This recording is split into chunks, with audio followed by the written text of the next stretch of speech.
गुरुर्देवो महेश्वरः गुरुरेव परं ब्रह्म तस्मै श्री गुरवे नमः।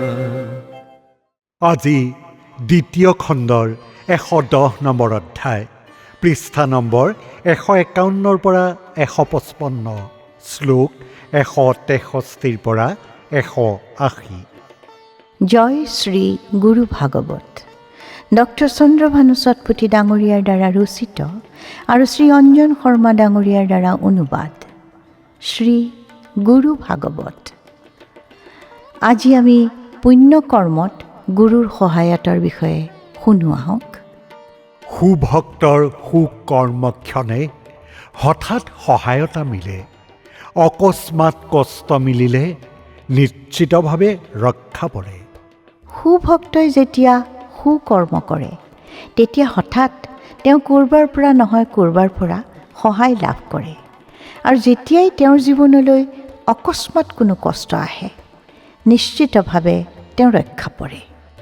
পদে পদে ভক্তই ভাবে গুৰু ছায়া হৈ আছে কাষে, সাহেৰে পথে খোজ দিয়ে যিহেতু গুৰু আছে পাশে। তেতিয়া ভক্তৰ এনে লাগে যেন শ্ৰীগুৰু ছায়াৰ দৰে তেওঁৰ কাষে কাষে আছে। শ্ৰীগুৰু লগে লগে থকাৰ সাহস অনুভৱ কৰি তেওঁ সাহসেৰে আধ্যাত্মিক পথত বাট বুলিবলৈ ধৰে। ভক্তি হৈ পৰে পল্লৱিত, মন হৈ পৰে প্ৰফুল্লিত, পবিত্ৰ হয় মন প্ৰাণ, অন্তৰে জাগে শুদ্ধ জ্ঞান। ভক্তৰ ভক্তি বিকশিত হোৱাৰ পিছত ভক্তৰ মন উল্লসিত হৈবলৈ ধৰে। ভক্তৰ মন আৰু প্ৰাণ পবিত্ৰ হৈ পৰে তথা অন্তৰত শুদ্ধ জ্ঞান জাগ্ৰত হ'বলৈ ধৰে। ভক্তই স্বভাৱ সলায়, সাত্বিক ভাৱ ফুটি উঠে, মনৰ পাপ চিন্তা এৰি গুৰুদ্যানতে থাকে পৰি। সেই সময়ত ভক্তৰ স্বভাৱ সলনি হ'বলৈ ধৰে আৰু সাত্বিক ভাৱ বিকশিত হ'বলৈ আৰম্ভ কৰে। তাৰপিছত তেওঁৰ মনটোৱে পাপ চিন্তা ত্যাগ কৰি শ্ৰীগুৰুৰ ধ্যানত মগ্ন হৈ ৰয়। শ্ৰীগুৰু হ'লে কৃপাৱন্ত, ভক্তৰ প্ৰাপ্ত শ্ৰীচৰণ। তেতিয়া অন্য ভক্তগণে সহায় যে কৰে বিশেষে।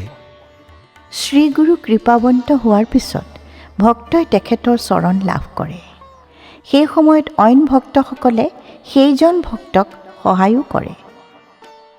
বহু ভক্ত এনে প্ৰকাৰ কাষলৈ আহে শ্ৰীগুৰুৰ, জ্ঞানৰ সতে মিলে ভক্তি, দিয়ে আধ্যাত্মিক প্ৰগতি।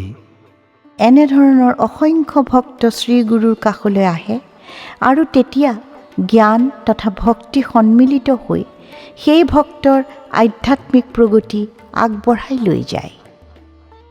বহু জন্মৰ সংস্কাৰ সূচাই আধ্যাত্মিক স্তৰ, আধ্যাত্মিক স্থিতি ভক্তৰ শ্ৰীগুৰুৰ থাকে গোচৰ। বাস্তৱিকতে অনেক জন্মৰ সংস্কাৰে তেওঁৰ আধ্যাত্মিক স্তৰ সূচিত কৰে আৰু ভক্তৰ আধ্যাত্মিক স্থিতি শ্ৰীগুৰুৰ জ্ঞাত হয়। এটা কৰ্ম শেষ হৈ পৰে, অন্য কৰ্মই আহি ঘেৰে, কৰ্ম হয় জটিলতৰ, ব্যাপক আৰু মহত্তৰ। ভক্তৰ আধ্যাত্মিক বিকাশৰ প্ৰক্ৰিয়াত এটা কৰ্মৰ সমাপ্তি হোৱাৰ পিছত অইন এটা কৰ্ম আহি তেওঁক ঘেৰি লয় আৰু এইদৰেই তেওঁৰ কৰ্ম অধিক জটিল, ব্যাপক তথা মহত্তৰ হ'বলৈ ধৰে। কি কি পাপৰ কি কি ফল শ্ৰীগুৰুৰ সকলো জ্ঞাত, কৰে কষ্টৰ উপচাৰ, সমৰ্থ শ্ৰীগুৰু মহান।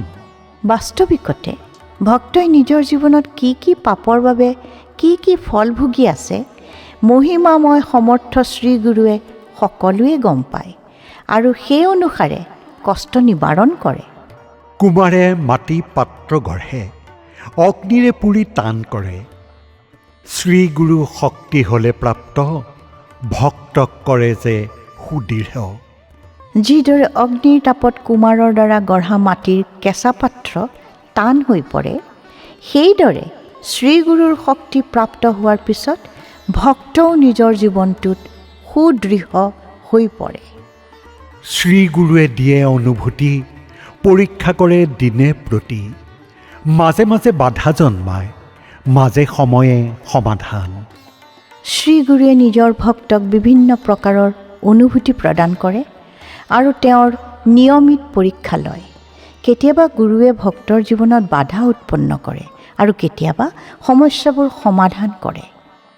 শিষ্যই ভিন্ন কৰ্ম কৰে, প্ৰাৰব্ধ আঁতৰাই দিয়ে। পুণ্য কৰ্ম যেতিয়া কৰে, সাত্বিক ভাৱ দিনে বাঢ়ে। এইদৰে শিষ্যই শ্ৰীগুৰুৰ নিৰ্দেশ ইচ্ছা অনুসাৰে বিভিন্ন কৰ্ম কৰি নিজৰ প্ৰাৰব্ধ আঁতৰাই দিয়ে। বাস্তৱত ভক্তই যেতিয়া পুণ্য কৰ্ম কৰে তেতিয়া তেওঁৰ সাত্বিক ভাৱ বাঢ়ি যায়। শৰণাগত হ'লে ভক্ত, গুৰু নিৰ্দেশে দিব্য পথ। কয় শুনাহে ভক্তবৃন্দ, মন কৰা নিৰ্মল শুদ্ধ।